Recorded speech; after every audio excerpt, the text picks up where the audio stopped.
Welcome to the DB&J Wrestling Podcast, live via Skype. It's Turnbuckle Jim, and with me is... Staff Camp Brian. How's it going? Alright, it's going pretty good, man. How are you been this week? I'm good. It's kind of weird. Like, my beard is starting to come up pretty nice. And Good. actually, Is it Daniel Bryant worthy? no, but it's starting to have little streaks of red, which I don't have red hair, so I'm a little concerned about that. It's a little disconcerting having different colors in your hair and your beard, but you will learn, young Padawan. I don't want a ginger beard. That's no offense to gingers, of course. Anyways, I don't want people to think I don't have a soul because of my beard. Anyways, so wrestling, yes. Yay, wrestling. Alright, so this show we're going to talk about Raw, not the whole recap. We're not going to do that anymore because it just takes freaking forever, but we're going to do that. Brian's going to try to stump me in trivia, and then we're going to do our retrospective pay-per-view, which is the first kind of pay-per-view, the Attitude Era, which is Degeneration X. Doesn't age very well. We'll get to that in just a moment. And finally, our top 5 favorite matches of all time. Was that it? No, top 5 favorite matches of your favorite wrestler. It's the same thing. Oh, my favorite wrestler. See, you totally, like, if I was, like, each match was a favorite wrestler involved. No, like, last week I said, like, for your favorite wrestler, your top 5 favorite match. Oh, you know what? I screwed up then, so, which wrestler did you pick? Come on. Just an excuse to do an edge list. Jeez. Man. Well then, hell, I would have to redo my list then. We can change. We can go with what we have. Yeah, we'll go with what we have, and the fact that your 5 favorite matches and all involve Edge. Cause I just did like, what's my favorite match? Not the best match, but just like a favorite match to watch, you know. So, anyway, let's kick this off with Raw from August 25th. Oh my goodness, the show has only started. I'm already starting to suck. August 25th, 2014. Brian, how would you rate this show? Can you give it an F minus? No, but the G is the lowest grade we can give. Fair enough, and I will give it the G, sir. Ooh. There was nothing like the Bella's little family get together was crap. Like, I wish you died in the womb. Like, come on. Yeah, that was horrible. That was worse than Attitude Era. Like, right. Yeah, and then, I mean, Cesaro beat RVD in a match that I didn't care about because it's for the U.S. title, which doesn't matter. Yeah, well. And then the Legends panel, which was boring, and Cena talking to them, which was boring. Like, he recognizes, he got his ass whooped, but he doesn't care. Yeah, he's just gonna keep on going. Good for him. If I'm not mistaken, in the SummerSlam match, he took the fight to Lesnar, and Lesnar kicked his butt. So what's gonna be different this time? Absolutely nothing, man. This is just gonna be. I think it's gonna be less of an ass beating next pay-per-view, but definitely an ass beating. Now, do we know that there's a stipulation to the match? Not yet, but I'm sure it's gonna be an ass beating challenge. Yeah, that would be appropriate, but I was thinking last man standing, actually. That would be more appropriate, yeah. Well, we'll see. We have a couple weeks to think about it, so. And the other thing that was terrible is, okay, so I guess they had Cena on Raw after the first match from his beatdown, and they just fed him Bray Wyatt like that? Come on. Yeah, that was crap, man. I think that they really did a disservice to Bray Wyatt and everything they're doing for him. Yeah, terrible. That was a bad choice. Like, give him Randy Orton or somebody else, but not Bray Wyatt. Bray Wyatt, you want to build up, not take down. You want a mid-level heel / jobber, maybe a Damian Sandow, just give him some guy to feed him to the lion, so to speak. Yeah. Or the Miz, maybe Cesaro. I mean, somebody like that. Somebody, yeah. Just give him anybody. I mean, that's what they really need. Alberto Del Rio for something like that. Yeah. But now it's too late. Also, things that stunk about this Raw, Goldust and Stardust turning heel. That was kind of crappy. Well, Stardust in general is crap to me. Yeah. Bring back Cody Rhodes. Dashing Cody Rhodes with the mustache. Yeah. I mean, this whole thing in general just bothered me. There was just nothing that I saw that was wowed me at all. Right, and you did watch the Hulu shortened version too, didn't you? I did. So you missed I don't think there's much they cut, but yeah, for the most part, it was mostly crap. Last week was so much better. I think this week they decided to said everybody's gonna watch the Emmys, nobody's gonna watch wrestling, so let's just skip a week and do something like that. To say there was one positive thing, and that was the interruption by Roman Reigns of the Dean Ambrose burial, so to speak. Yeah, but really that doesn't make up for the hours of crap. So, yeah, yeah. Even like when they like stuff like the Swagger Rusev match, I thought was decent, but again they just kind of buried Swagger. But they didn't though, because like he lost, but it was like he didn't give up. You know. So, but now he's beating up Bo Dallas, and I don't think anybody's liking him because of that, because they kind of like Bo to some degree. Yeah, you gotta believe. I do believe there's gonna be a feud there. And you know, like, what kind of makes me mad? Like, Adam Rose fell so far off the map so fast. Yeah, they just were not hot on him at all, which is really sad because he did have a fun gimmick, I thought. I guess maybe like the bunny rabbit, you know, smack somebody backstage, you know. That's all it takes. He made a rabbit joke, and then suddenly it was all violence from there. It's like, I'm not the Trix rabbit. Give me the cereal.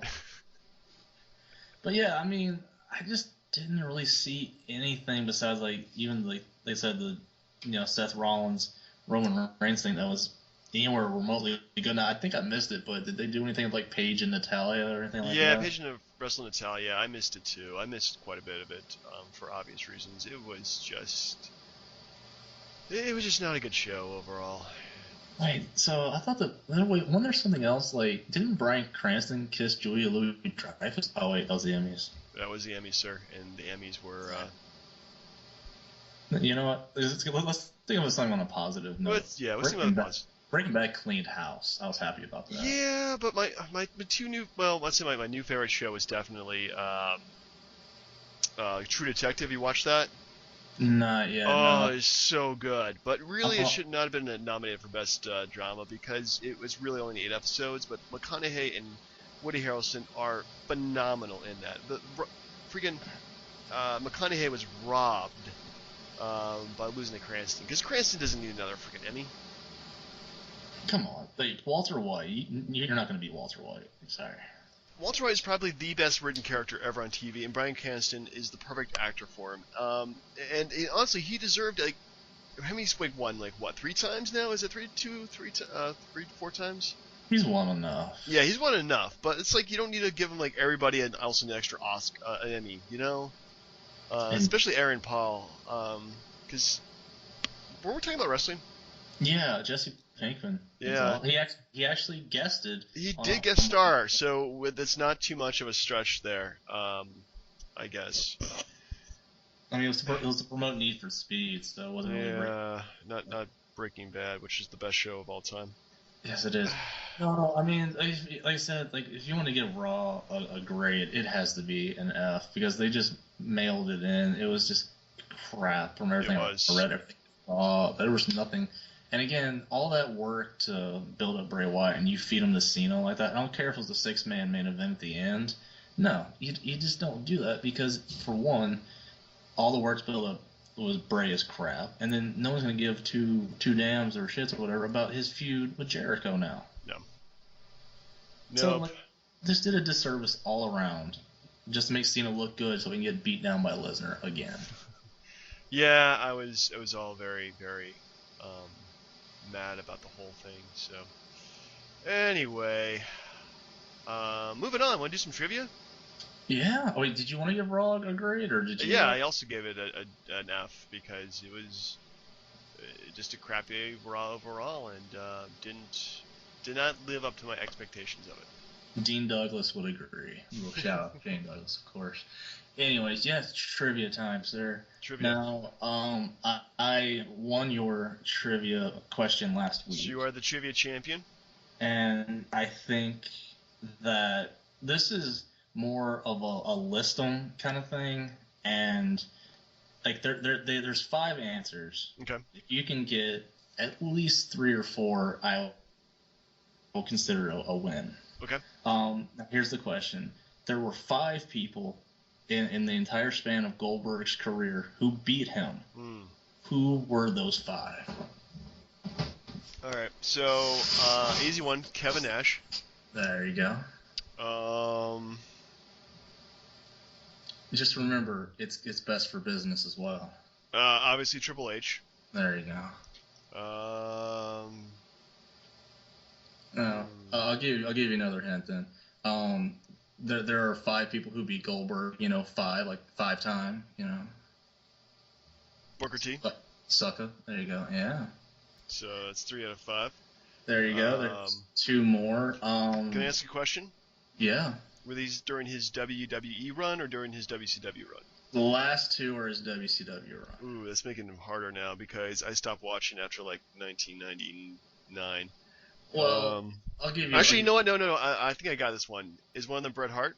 That is correct, sir. Okay, so that's 4 out of 5. One last person to have beaten Goldberg. Am I asking another question? Yeah, go for it. Was he part of the New Blood? Yeah, he was, but I don't think he.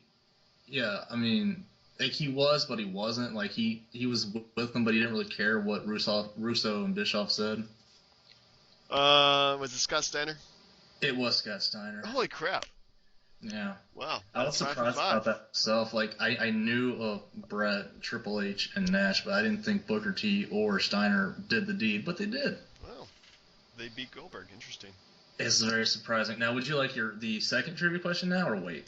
Let's do that after our retrospective pay-per-view. Okay, let's go to. All right. So this week. Yeah. I'm sorry. Cut off your introduction.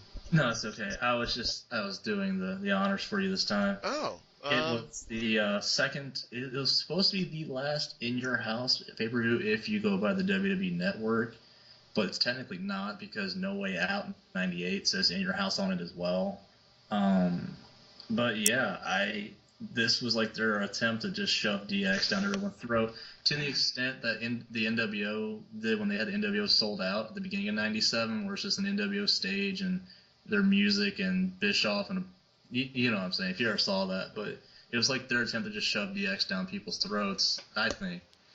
Oh, yeah, I think so, but... I mean, HBK is tights enough with, like, the Heart kid, the Heart and the DX over the Heart, you know? Yeah. Yeah, the whole, like, calling it... I hate when they call pay-per-view, like, after a wrestler or after, like, a staple or tag team or whatever. Mm-hmm. Yeah, the whole idea was just stupid, and this pay-per-view was pretty rough. Would you agree? Yeah. Like, I think there was maybe 2 good matches on this entire card. Yeah, I'm surprised about one of them being good, too. Yep. So we have our opening match, Taka Michinoku. Did I get that right? Taka Michinoku? Michinoku, yes. Defeated Brian Christopher to be the first WWF Light Heavyweight Champion. Yeah. So that's historical. Yeah, wasn't going to be too big of a surprise, but I mean, I guess they saw that the Cruiserweight title was the one thing that WCW could hang their hat on, so they're like, we need to compete with that. Yeah, and just looking at their champion, like their the various like people who competed in their quote-unquote tournament, there's like nobody else I recognize except for like maybe wasn't Scott Taylor also Scotty 2 Hotty?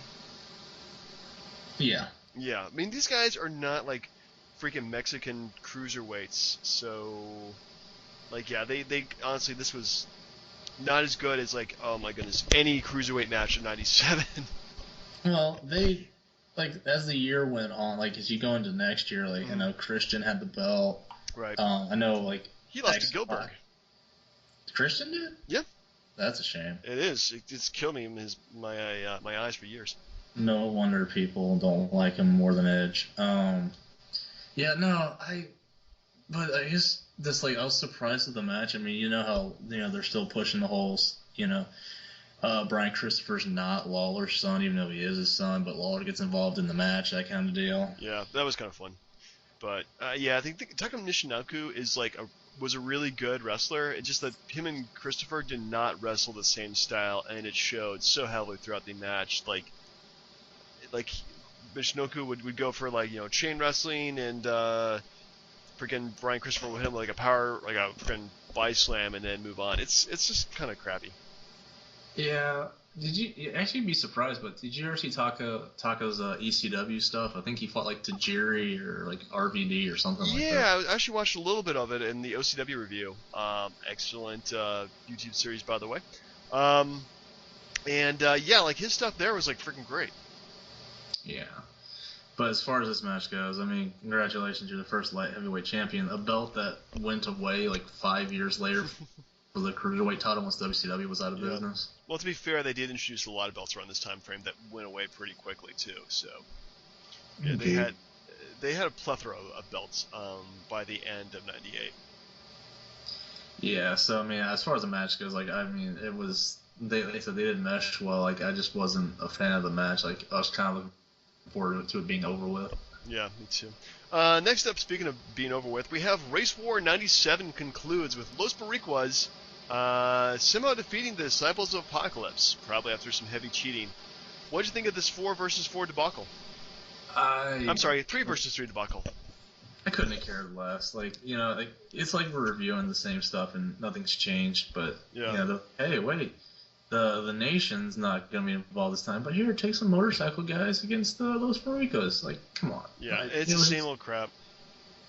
Yeah, it's terrible. It is pretty bad. Yeah, it was really like I think them trying to be edgy and like notice like the bikers were the ones who are kind of over with the crowd and like the Puerto Ricans from Brooklyn are like kind of the heels in this. And yeah, just anytime you take a race and try to make wrestling out of it or try to make a good wrestling storyline out of it, you're always going to fail.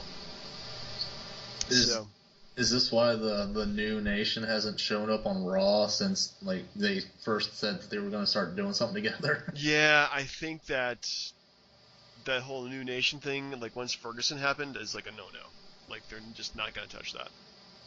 Fair enough. Yeah, that's what I think so because yeah, it's no, nope.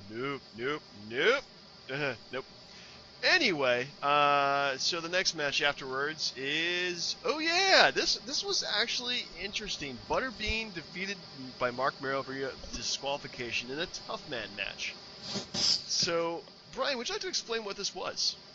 The tough enough match? I'm sorry, what was it? Tough man match. I thought it was just like a brawl for it all, but when it just seemed like who could knock the other guy out. Yeah, that's what it felt like. Pretty much, I think it was definitely a work match. So obviously they were not doing it like for reals, pulling their punches. But they actually treated it like a real boxing match. Even had like the rope, what are they called? Rope stabilizers, I guess. Yeah. So that was I don't know. It was entertaining. It was fun, but it felt kind of weird doing like the boxing match in the middle of a freaking wrestling. Yeah. Match. And, I mean, one good thing for the match was Sable's outfit. Oh, yeah, Sable looked fantastic. I mean, that was a good time to be a wrestling fan. Wouldn't you agree?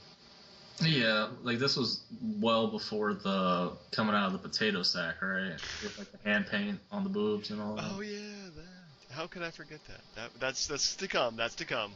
They get even seedier, folks. They get even seedier. It's okay. I think you forgot it on Lesnar's behalf, you know. Yeah, he would kick my ass. Just didn't think about that. So like, how dare you think about my wife?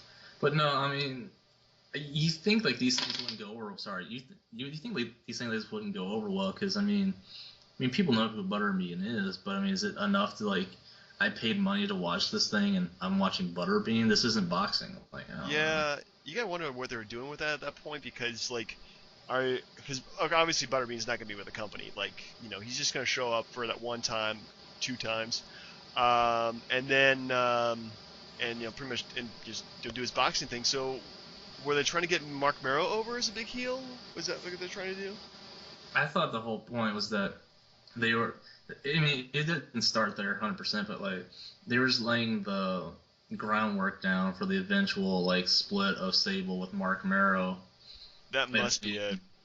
And I mean, because Merrow had such like a big following, like not following, but like a big day. He debuted at WrestleMania 12, and then like got in a fight with Hunter Hearst Helmsley, and then you're like, this guy's got some potential, right? And then nothing. Yeah. It just didn't go. It just like he was just a bust. I hate to say it, but I mean he was. I mean, just like I could not have cared like that he fought Butterbean. But then again, I didn't want Butterbean to come back for the brawl for it all either. No. But No. we're a while away from that one. Yeah, I was very disappointed by that.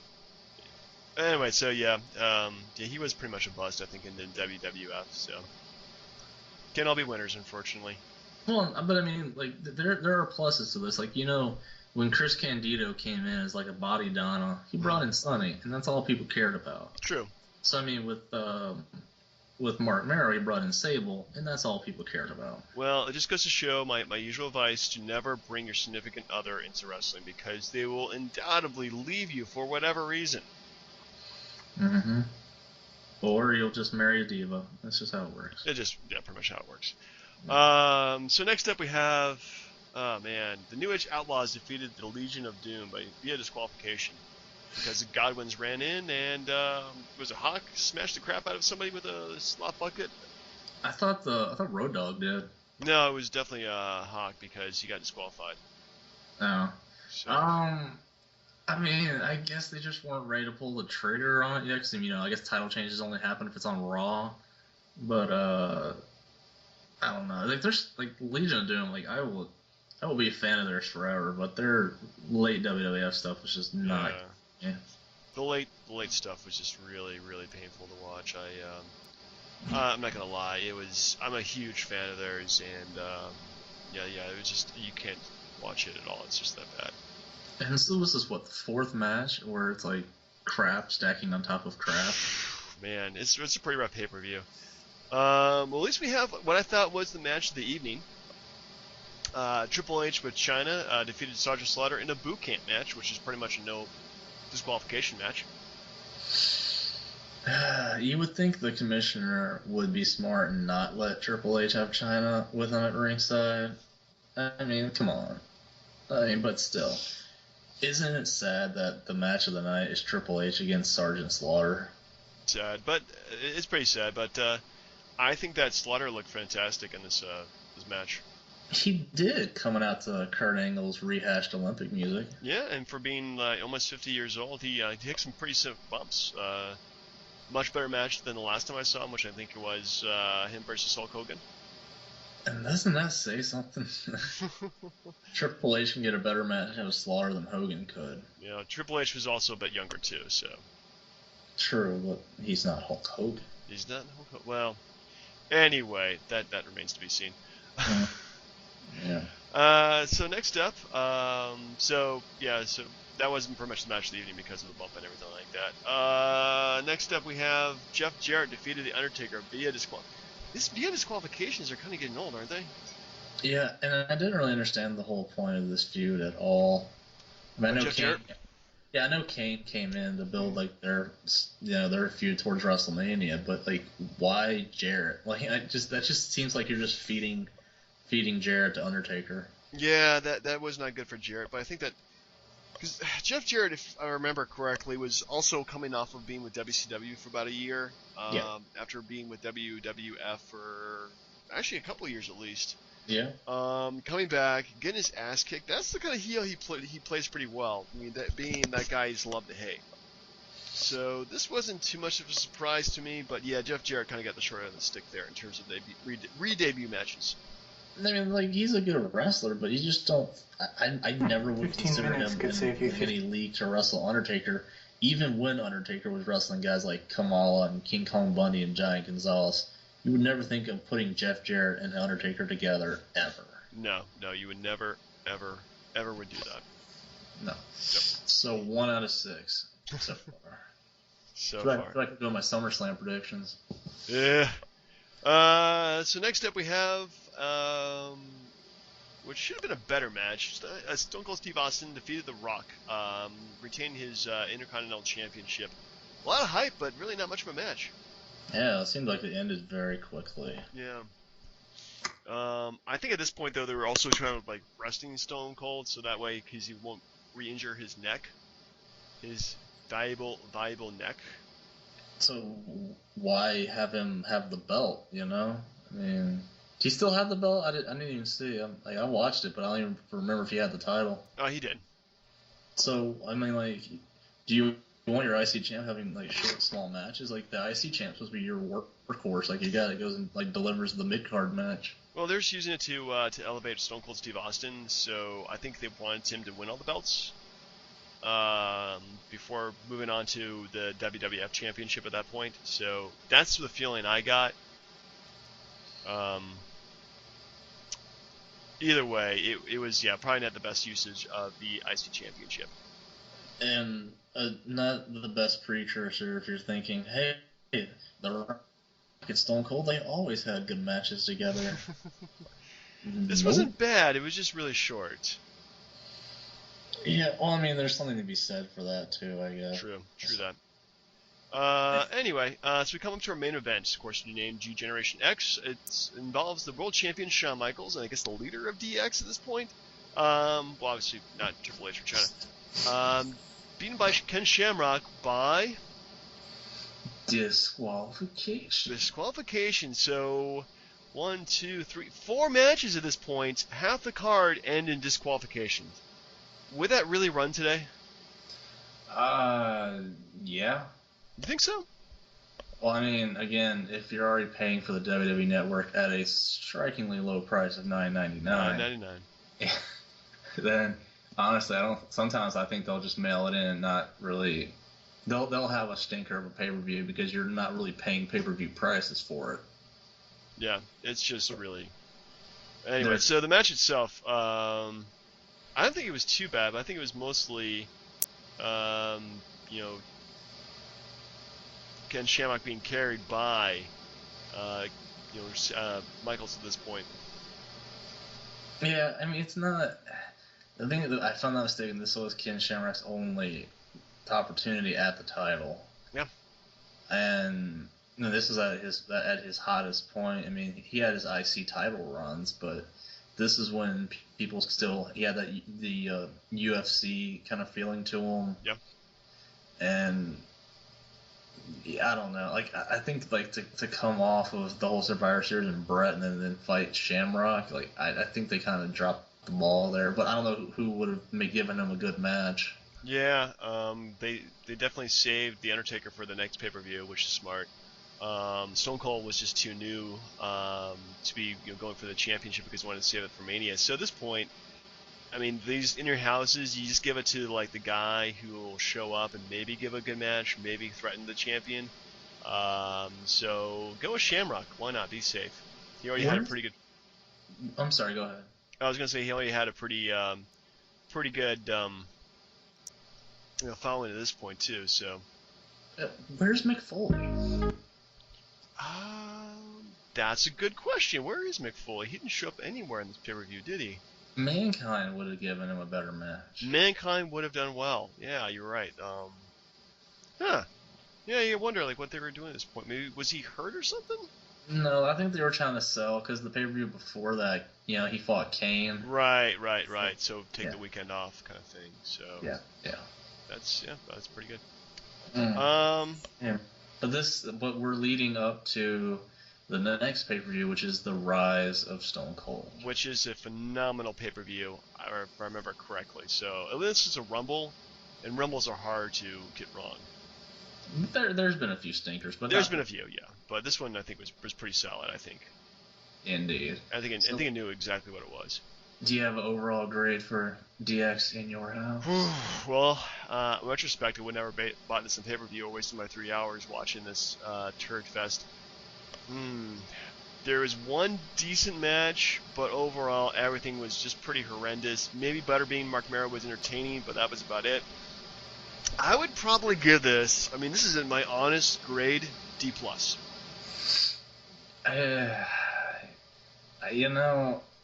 I gotta give it an F. Because if your best match is Triple H and Sergeant Slaughter, there's not a lot to be said about your pay-per-view. It's pretty horrendous. Yeah. No matter how much of an effort those guys gave, and it was a good match, it shouldn't be the best match on the card. No. And when you consider, at the time, you had Starrcade 97, despite the outcome of the Sting Hogan match, that was the hottest thing going. if you were going to throw your money at a pay-per-view, it wasn't going to be DX. It was going to be to see the Sting and Hogan match. Yeah, and I remember that time I actually did get that Sting Hogan. I think it was like 2 days after Christmas, 3 days after Christmas. Either way, like that. That was also very disappointing too. By the way, not my favorite match of all time. No, and the way he used Bret Hart was bad. Both pay-per-views sucked. But They were terrible. Yeah, this is pretty much I mean, this is kind of like both pay-per-views sucked, but the WWF went to go better. Went better. Well, WWF didn't hype, Shamrock versus HBK for an entire year and then not deliver the main event. So yeah, that's always important. Deliver. You gotta deliver. So anyway, should we do more trivia before moving on to our top 5? Trivia time. All right, so this one you get one hint for it and you'll figure it out. All right, sure. and this is for the belt too, right? This is This is it. Can you name the 2 competitors who were in a match that main evented one pay-per-view, and then the very next pay-per-view was the opening match of the pay-per-view? This was within the last 5 years. Last 5 years. Okay, so they teamed up in one match. Yeah, they fought against each other in the main event of one pay-per-view, and then the next pay-per-view they opened it up against each other. Wow. It's the only time that this has ever happened. I'm trying to remember. Last 5 years. Is this something that I've seen within the last year and a half or so? Nah, I mean as far as the 2 guys wrestling each other. Right, but they're still around though, right? Technically, yes and no. One of them is, one of them is not. I'll give you one hint. Okay. And this is going to probably give it away, but whatever. These guys have wrestled on a WrestleMania within the last 2 years. Well, I mean, you're talking about WrestleMania main event or Just on WrestleMania, period. WrestleMania period. Jeez. Within the last 2 years. Within the last 2 years. Okay. Let me think here. Any question or? Yeah. Question is, you said one of them is gone. He's no longer with the company. That's correct. Okay. Was he fired or did he willfully leave the company? Willfully left. Okay. So obviously that's CM Punk. Well, there you go. And the other guy, who would he have wrestled in the last 5 years? Main event and then opening match. Just off the hint I gave you, I mean, who did he fight at WrestleMania last year? WrestleMania, he wrestled. Oh. The one in 21. The Undertaker. Yes. Yes, they fought for the world title. CM Punk retained at Unforgiven, and then they opened up Hell in a Cell with Undertaker beating Punk inside Hell in a Cell for the title. Wow. So I guess that makes me new champion then. Yeah, that was a lot of help, but still. Yeah, it was a lot of help. You gave me more help than I would have given you. That's fair. Strike but again, hard, strike fast, no mercy, sir. Fine. I like it when people get answers, But again, this is the only time in history where they made an event and then open the next pay-per-view. Wow, that's crazy. That's an insane statistic. Yeah. So. Shout out to Commissioner Travis for that question. Indeed. Some good questions. Anyway, should we go for our top 5 list? Yeah, I guess there was, like I said at the beginning of the show, there was confusion on what I meant. But like I said, for me, I mean, we've done top 5 matches of pay-per-views or top 5 favorite matches of all time, but I figured we could go top 5 matches of your favorite wrestler, the guy that you always enjoyed. What matches of his did you really like? Yeah. Now I know that was not what really happened, and that is no, okay. No, I kind of thought for my favorite wrestler, what would be my favorite match of them? That's not really everybody's well-known match. So. Well, that's not that. We're here to educate. We are here to educate. Yes, we are. Would you like to go with, I know it's my list, but would you like to go with your number 5 to see where you were with your list there? Yeah, I can see myself going first. Why not? Okay. So my top 5 list. You know what? I always save my number 5 for.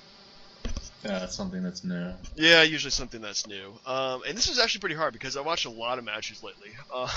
Shows what I'm doing with my free time. But I'm gonna go with The Shield versus Evolution Part 2. What? The clean sweep? The clean sweep, because why is my favorite match? Well, obviously it's the last match they ever wrestled together. So it has that kind of sentimental feel to it. Tip of the mountain, they were never, they couldn't go any higher than this. They're put over by 3 of the biggest names in the business. And the match itself is just one hell of a thing to watch. I mean, because you think at one point the Shield's gonna dominate, then it goes to Evolution. You think they're going to win, and the Shield comes back and this destroys Evolution. And I just like seeing that. I mean, it's the last hurrah of those 3 guys together for now. I am a little surprised. I can't imagine that match being better than Shield versus the Wyatts from Elimination Chamber. Well, I did consider that, but the thing is, Shield versus the Shield also pretty much won the match first of all, and it was a clean sweep. So I'm more of a Shield fan, and if it had been we're going for better matches, yeah, it was definitely a better match them versus the Wyatts. But this one, it was just them dominating. Nothing wrong with that. No, there definitely is not, sir. I completely agree. I like that one.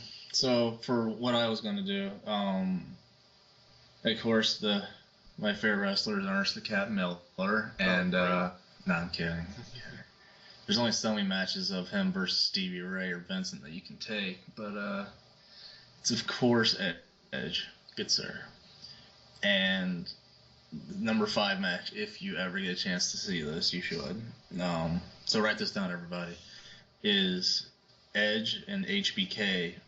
It was I think it was like a street fight, or I think like no holds barred actually, from the Royal Rumble 2005. Oh. Yeah, like it was right. He had just started the whole rated R gimmick, like changed his music over. I mean, okay, he wasn't officially rated R yet, but he had changed his music over. He's like, PG-13. Like he was changing it up. It was getting pretty good, and then they kind of gave him HBK like that, and he actually won the match. Like he beat Michaels without a disqualification, or there were shenanigans, of course, but there wasn't a disqualification thing. Right. So that totally makes it legal. Yeah, and they set up an even better match later because they had a street fight on Raw like a week or 2 after that. That was kind of better, but I went with the pay-per-view match instead. So if you ever get a chance, people, it leads off the Royal Rumble 2005. Not hard to find. Where can you find that? On the WWE networks there. For? Isn't it like $12.50? $12.95 or something like that. It's ridiculous. Oh wait, no, I'm looking. It $9.99. $9.99. Huh. That's cheap. That is damn cheap a month. I mean, that's less than you would pay on, like, say, pornography. Who pays for that? Yeah, seriously. Internet, what? Anyway, so my number 4. Again, this is my favorite match. This is another HBK match, and this was actually on one of his DVD sets. It was a Raw before WrestleMania when he was going against Kurt Angle. Kurt Angle said, like, hey, I'm going to destroy your history or something like that. So he was going to wrestle Marty Jannetty. Oh, wait, is this when HBK and Jannetty teamed up against La Resistance? Yes, it was. And it was great because, I mean, it was these 2 guys that came out to the music. They did the same moves together. It was like they had never lost a beat. I don't think they ever reunited again, at least for wrestling. But just that match is just so much fun to watch. Just watch them, team up pretty much like 15 years after they've broken up, and run really bad terms too. So at least in wrestling history, I think in real life too they weren't in the best of terms. Yeah, well, I mean, that was just because Jannetty tried to get him a deal with WCW, and he didn't want to break up the Rockers, and HBK's like, yeah, I need to be a singles wrestler now. Man, it was such a good decision. Even though he won the tag team belts after that. Anyway. I really did like that match. Like, it was surprising. If you ever read HBK's book, like, he had a partner where Marty Jannetty was mad because they tried to jump up together at the same time, like they usually did, but, like, Jannetty didn't get it done right. And he was like mad at himself for it, but the fans loved the match, and I admit I marked out on it too. And it did set up an even better match if you ever get chances. Like that SmackDown, it was the SmackDown in Roanoke, the one me and Travis went to where he touched John Cena. Dang it, it's conspiracy. Like it was where he fought Marty Jannetty and Kurt Angle had like a match on SmackDown that was fantastic. Actually, that was like the week after the one we went to, but still, touching John Cena is a bad thing. Anyways, so yeah, that was a great number 4, sir. I approve very much. Thank you. As you can see why I picked that as one of my favorite matches to watch. Yeah, that was great. I mean, La Resistance was a good heel team at the time, so they played it up pretty well. Yeah, they were, because everybody hates the French, everybody hates the Canadians. What do they hate even more? The French Canadians. Oh, man. Poor Rougeau. Anyway. No, okay, so... we're on number 3 now, sir, or just number 4, right? Number 4, yes, number 4. I thought I keep messing up. Alright, not having the best day, my head's killing me. Alright, so number 4 is, this one, I would have to say, is from Judgment Day 2002. And this was Edge and Kurt Angle. And Edge beat Kurt Angle using the Edgecutioner. Wow. His names were terrible for his finishing moves. Oh God, yeah. The Educator, the Execution, the Edge-O-Matic, I have no idea. But like he won the match, and the stipulation was it was a hair versus hair match. So like he strapped Kurt Angle into the chair, he was knocked out, and then they shaved his head, and then Kurt woke up to seeing that he had a bald head, which led to a ridiculous wig wearing thing for a while. We had like the wig that was like attached to like the wrestling gear that you put on your face. I don't know what that's called. Like the I don't know what it's called either. It's a good question. Yeah, but like it was just like, I mean, the fact that like they had Kurt Angle who won the WWF title, and they put him in the ring with Edge, showed that they were serious about trying to give Edge a push, and they delivered. And Kurt Angle, honestly, was better off bald than he was before. Yeah, you kind of think that bald would not be good for him, but he accepted it and ran with it really well. Yeah, so I thought that would be a good number 4. Your number 3, sir? My number 3. Let's see here. Okay. This is one of my newer favorite matches because she hadn't seen it until I got the DVD set. Was Saturday Night's Main Event. I think this is definitely pre-WrestleMania 4. But at the time, it was a newly faced Macho Man versus a still heel tag team, single match against Bret the Hitman Hart. So you had 2 guys who were very young, relatively speaking. Macho Man had pretty much developed his craft at that point, but Bret Hart was still, developing it himself. But the match was, they were very young, energetic, had tons of good like chain moves. So you can definitely see Bret Hart becoming that champion, even if it was several years later, and Macho Man like just the cusp of being world champion. So.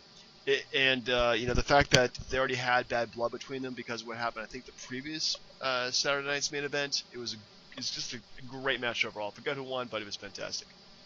Yeah, and I think that was during the period where they had broken up the Hart Foundation. I mean, they were coming back together, but it was during that time where they're trying to see how Bret would fare as a singles wrestler. No, actually, I think this is well before they brought him up as a singles wrestler. This is when he was still being managed by Jimmy Hart. Well, I know, but like there was a period where like they split them up even before the like big split up, but they got back together like at Survivor Series that year. Yeah. Like I just remember the promo where Bret was like, "Me and the Anvil, we're back together. We're gonna take down the tag team division or something like that." Well, then I gotta check that out then. But maybe it is new for me that they came back together. Yeah, like if I'm not mistaken, Bret won some kind of Battle Royal trophy at WrestleMania 5. I believe he did, or it was like number 2, losing it to Bad News Brown. Oh yeah, but yeah, that is definitely a good choice. I remember it, but I don't remember who won, so it's definitely something to check out again. Is it on the WWE Network? Well, they have all the Saturday Night Spin events, so it should be. I don't know the exact one though. It's in the 80s. Go Yeah. check it out for $9.99. For $9.99. And we should get paid for that. We I really want a should. subscription. All right, so number 3. This one's a bit sad for me, but it's whatever. It is the Edge's final match against Alberto Del Rio. Could you give me a Del Rio, please? Alberto Del Rio. Yeah, both him and freaking Rodriguez are gone. That's kind of sad. Yeah.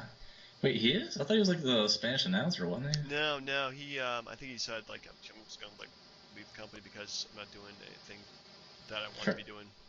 Fair enough. Yeah. But yeah, like it was his last match. Like little did anybody know, I suppose. But Yeah.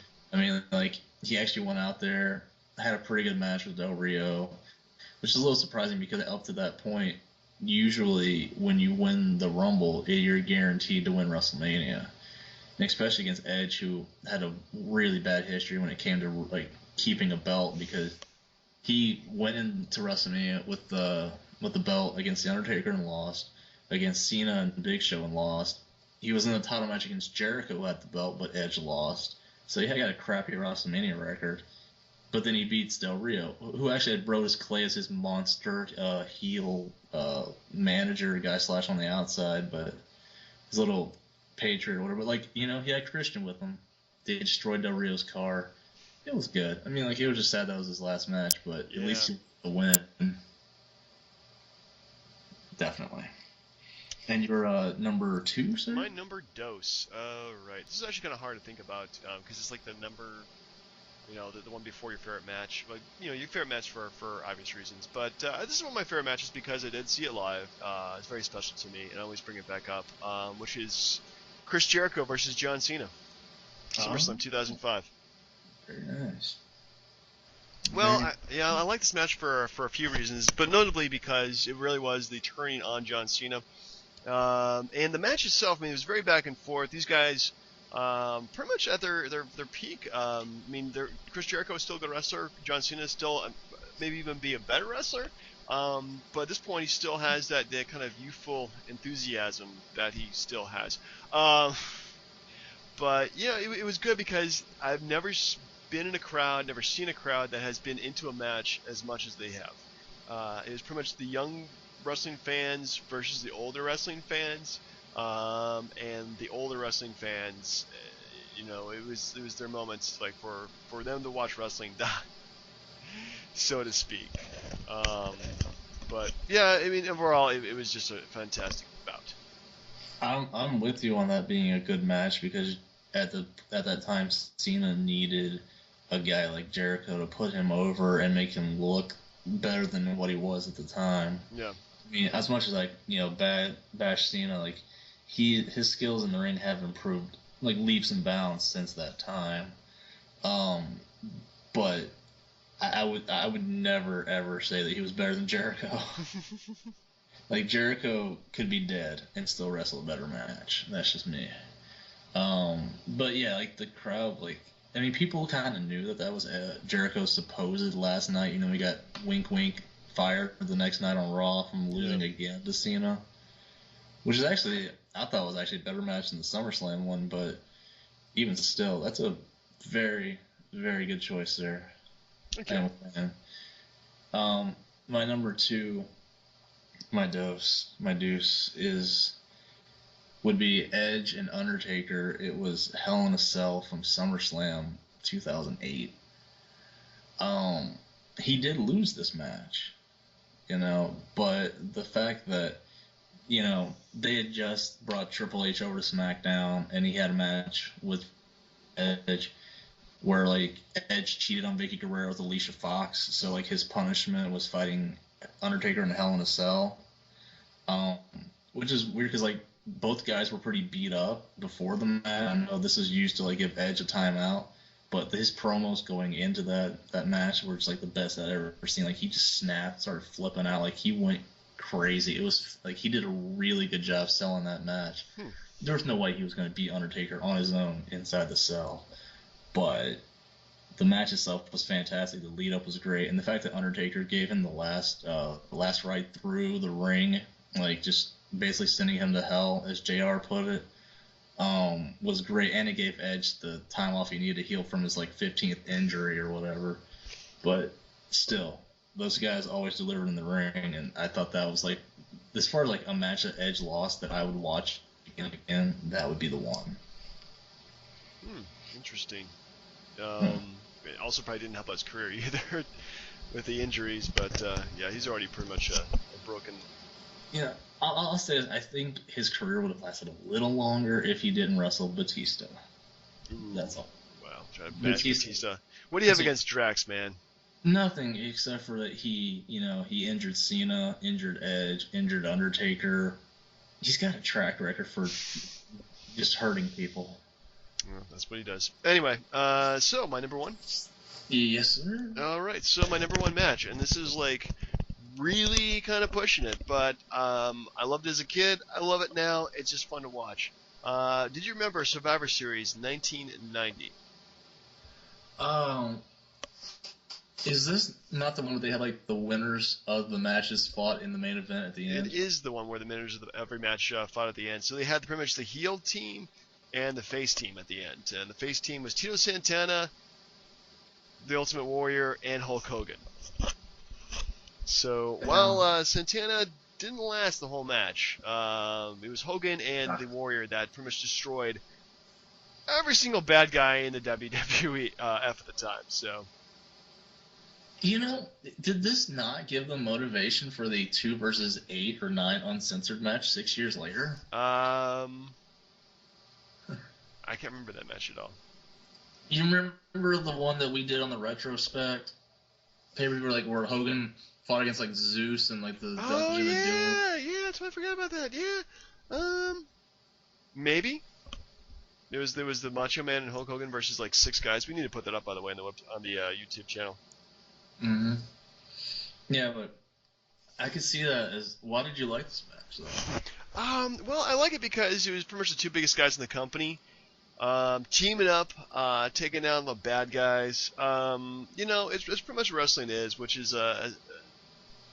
it's a story, but whatever makes you feel good, in terms of what you're watching, especially whether or not it's like, you know, the 2 best guys defeating all the bad guys, or a complex storyline that leads nowhere.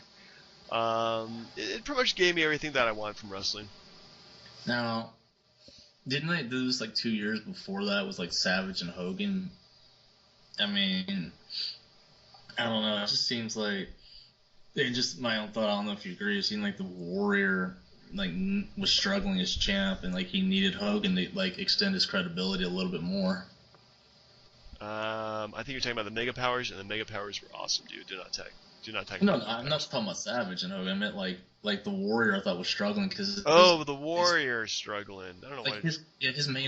His main title defense was against Rick Rude. Like. Yeah, he was not. He didn't really. No. Yeah, he didn't really work out well as champion at all. Unfortunately, because I think he just couldn't. Yeah, he just couldn't take the pressure of being champion. So. That's what I've been told. They didn't build up on anybody that was credible enough to beat him either. No, they didn't. It's sort of like, I mean, look at it today. You know, Lesnar waxed Cena, so who really could Lesnar fight right now? But I mean, like, when Warrior beat Hogan, who was honestly going to beat Warrior, because that person wouldn't be better than Hogan, would they? You know? Yeah. But still, like, I liked that match, and I'm a little disappointed that they didn't get Undertaker in that match. Actually, that was Undertaker's debut.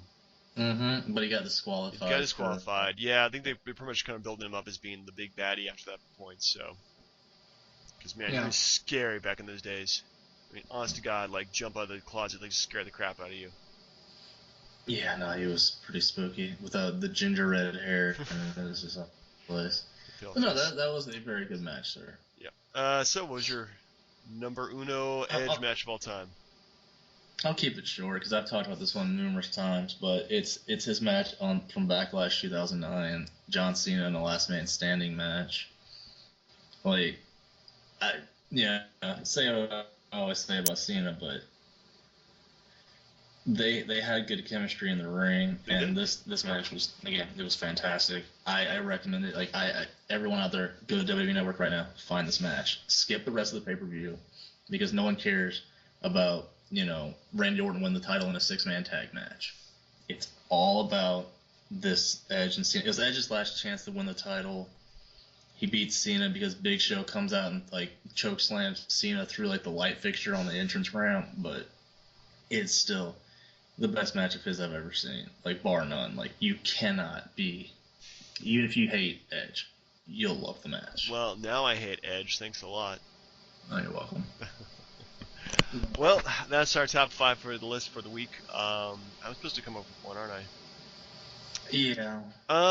Let's do this. How about I give you a wrestler, you give me a wrestler, and we'll give our top 5 lists of those wrestlers. Okay. Of their matches. So I will give you something easy. Ric Flair, top 5 matches he's ever been in that you've seen. Okay. All right. Let's see. Let me give somebody. You know what? Here. Okay. I'm gonna give you Kane. Kane. Oh. Okay. Well, I mean, like there's got to be at least 5 good Kane. No, matches. Kane is probably one of the most underappreciated wrestlers of all time. Yes. So I will definitely take the Kane match and run with it because it's Kane, and he's now like the CEO of the company. So. Oh, okay. Here's one last trivia question, if you're willing to take one before we go out the door. It's very quick. Kane won his first WWF title in '98 in the first blood match of Stone Cold. Mm-hmm. How long of a gap was it until he won a heavyweight title again? He did not win one again, I think, until like, oh my goodness, I think it was like 2010, so 12 years? Yes, that is correct, sir. Woo! Do you remember how he won the match? How he won the World Heavyweight title? No clue. He was the only guy who won the Money in the Bank briefcase and then cashed it in the same night at the same pay-per-view. He cashed in on Rey Mysterio like that night. Rey Mysterio had the belt? Mm-hmm. Yeah, and then they feuded at SummerSlam over the title. Wow. I'm glad I wasn't watching those days. Indeed. But, I mean, hey, Edge won the belt back from Kane, so I'm cool. Cool. Anyway, so you have Kane, and I will take Ric Flair. All right, maybe we can find a little crossover there. Maybe. All right. Just no Katie Vick references. Oh, God, no. Man, this might be a bit more difficult. All right, well, so for the DB&J Wrestling Podcast, I'm Turnbuckle Jim. Fast count, Brian. Have a great week, everybody. All right, see y'all next week.